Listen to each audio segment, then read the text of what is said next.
Everyone, this is संकेत आदिरो। मैं आप सबको वेलकम करता हूँ हमारे इस चैनल में जिसका नाम है इंडियन एंटरप्रेन्योर्स हब, जहाँ पर हम लोग बात करेंगे बिजनेस और स्टार्टअप अपडेट्स के बारे में डेली। तो देखते हैं आज के स्टार्टअप अपडेट्स क्या क्या है। लेट्स अपडेट आता है गूगल की ओर से। गूगल ने आज एक इवेंट रखा था जिसका नाम था गूगल फॉर इंडिया। उस इवेंट में उन्होंने गूगल की काफ़ी सारी सर्विसेज जो इंडिया में वो लोग रन करते हैं और फ्यूचर में क्या क्या करना चाहते हैं, इस इवेंट के बारे में उन्होंने डिस्कस किया। काफ़ी सारे गेस्ट भी थे उस इवेंट में। तो इस तरह से उन्होंने इस इवेंट को एग्जीक्यूट किया और उन्होंने एक बहुत बड़ी अनाउंसमेंट इस इवेंट में की। वो अनाउंसमेंट ये थी कि गूगल इंडिया में 75,000 करोड़ रुपीस इन्वेस्ट करेगा over the period of next 5 to 7 years। 5 से 7 साल में वो लोग ये धीरे धीरे इन्वेस्ट करते रहेंगे और ये सारी इन्वेस्टमेंट वो इक्विटी में करेंगे, पार्टनरशिप डेवलप करेंगे और इंफ्रास्ट्रक्चर डेवलपमेंट में भी वो करेगा, वो ये सारे पैसा इन्वेस्ट करेंगे। अब ये सब वो इंटरनेट बेस्ड इंफ्रास्ट्रक्चर डेवलप कर सकते हैं, सर्वर्स कर सकते हैं, या फिर कोई नया गूगल का कैंपस भी इंडिया में डेवलप कर सकते हैं।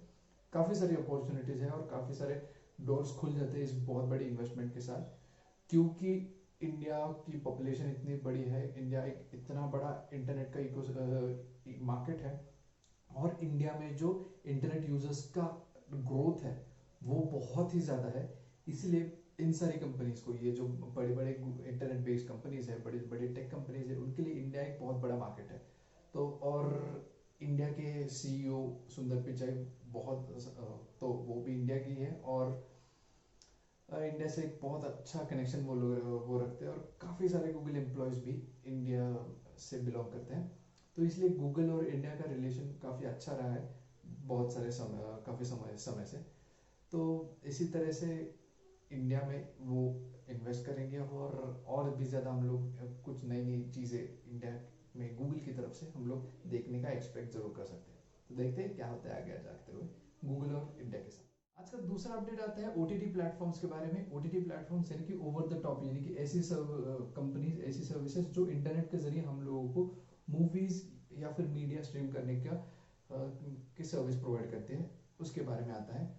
Minister of commerce Piyush Goyal ने एक स्टेटमेंट दिया था जिसमें उनका कहना था कि ये जो ओटीटी प्लेटफॉर्म्स है ये इंडियन सिनेमा हॉल इंडस्ट्री को हिट कर सकते हैं, लगभग किल कर सकते हैं।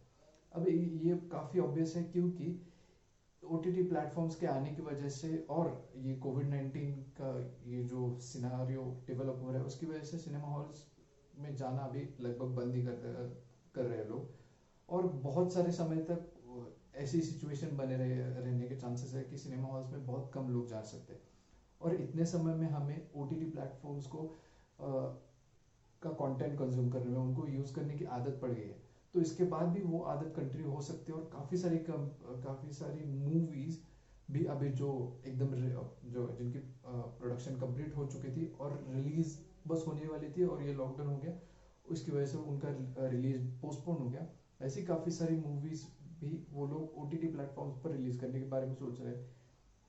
अभी सुशांत सिंह राजपूत की दिल बेचारा भी हॉटस्टार पर रिलीज हो गए। बहुत सारी और भी सारी मूवीज़ हैं जो इन जैसे ओटीटी प्लेटफॉर्म्स पर रिलीज करने के बारे में बातें चल रही है, सोच रहे हैं। तो ये इन सर्विसेज हमारी इंडस्ट्री को काफ़ी ज़्यादा हिट कर सकती है। बहुत बड़ी स्टोरी भी है इसके पीछे, क्योंकि अभी सीधी सी बात है कि ओटीटी प्लेटफॉर्म्स पर एक बहुत बड़ी कन्वीनियंस आती है जो सिनेमा हॉल्स हमें नहीं दे सकते। हाँ, ऑब्वियस सी बात है कि सिनेमा हॉल्स में जाकर मूवीज़ देखने का एक्सपीरियंस बड़ा ही अलग होता है, वो बड़ा ही एनरिच्ड एक्सपीरियंस होता है, पर इनकी कन्वीनियंस को वो कभी बीट नहीं कर पाते।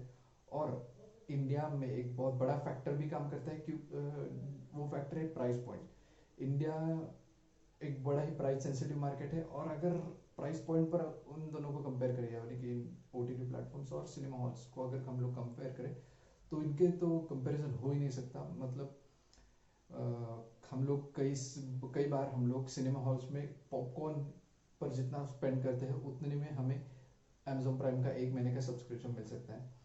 तो इस प्राइस पॉइंट पर अगर हम लोग कंपैरिजन करेंगे, इस प्राइस पॉइंट पर अगर हम लोग कंपटीशन करेंगे तो फिर टिकने का कोई सवाल ही नहीं है सिनेमा हॉल्स का। तो इसी तरह से अभी ये आगे सिनेरियो होता जाएगा और इस तरह से ही कंज्यूमर बिहेवियर में चेंज होता रहेगा। तो देखते हैं Amazon prime, Netflix, Hotstar, ZEE5, इन सारे प्लेटफॉर्म्स के साथ क्या क्या होता है आगे जाते हुए, क्योंकि अभी वो ऑब्वियस है कि हर कोई जो इस इंडस्ट्री को में कनेक्टेड है, जो इस इंडस्ट्री में मेजर प्लेयर है, उनको इस तरह से एक ओटीटी प्लेटफॉर्म, उनका खुद का ओटीटी प्लेटफॉर्म डेवलप करना ज़रूरी है। तो देखते हैं आगे जाते हुए क्या क्या होता है इस इंडस्ट्री के साथ। इसका तीसरा अपडेट आता है हमारे प्यारे रिलायंस जियो के बारे में। रिलायंस जियो ने एक और फंडिंग की डील क्लोज कर ली और इस बार वो डील है क्वालकॉम के साथ। क्वालकॉम एक यूएस बेस्ड हार्डवेयर मैन्युफैक्चरर है, मोबाइल के प्रोसेसर्स और हार्डवेयर कंपोनेंट्स बनाते हैं वो, और बहुत बड़ा नाम है मोबाइल इंडस्ट्री में। क्वालकॉम ने इन्वेस्ट किए हैं 750 करोड़ रुपीस जियो में और उन्हें मिले हैं 0.15% स्टेक्स रिलायंस जियो के।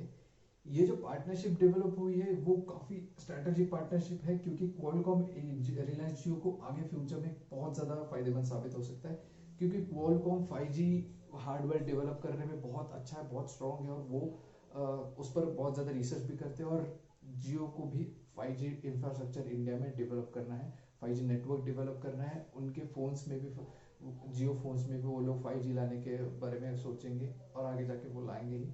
तो ये जो पार्टनरशिप हुई है क्वालकॉम और जियो के बारे में, ये बहुत ही अच्छी प्रूव हो सकती है और जियो के लिए बहुत ज़्यादा फायदेमंद साबित हो सकती है ओवर द पीरियड। देखते हैं आगे जाते हैं क्या होता है इन सब के साथ और किस तरह से जियो और ग्रो। चौथा अपडेट आता है डंजो के बारे में। डंजो पर हैकर्स ने अटैक किया और उनका डेटा उड़ा ले गए। डंजो ने एक स्टेटमेंट भी जारी किया जिसमें उनका कहना है कि यूजर्स का उन ईमेल आईडी और कॉन्टैक्ट डिटेल्स हैक हुए, ईमेल आईडी और कॉन्टैक्ट डिटेल्स चोरी हुए, पर यूजर्स के फाइनेंशियल डेटा, यानी कि जैसे जो भी उनके कार्ड के डिटेल्स है, पेमेंट डिटेल्स है, वो सब अभी भी सिक्योर है, सेफ है, क्योंकि वो लोग वो सारा डेटा अलग जगह पर स्टोर करते हैं और ये डेटा अलग जगह पर स्टोर करते हैं, इसलिए वो डेटा सेफ है अभी भी, ऐसा डंजो की तरफ से स्टेटमेंट आया। ये नई बात नहीं है कि किसी बड़ी कंपनी पर हैकर्स ने अटैक किया और उनका डेटा चोरी कर लिया। बहुत ज़्यादा ये चीज़ें होती रहती है। तो जो भी स्टार्टअप्स डेवलप हो रहे हैं, इंडिया एक बहुत बड़ी इकोनॉमी है स्टार्टअप्स के लिए, बहुत ज़्यादा ग्रो हो रहे हैं हमारे यहाँ पर स्टार्टअप्स, और खास करके टेक स्टार्टअप्स हम लोग बहुत ज़्यादा ग्रो कर रहे हैं।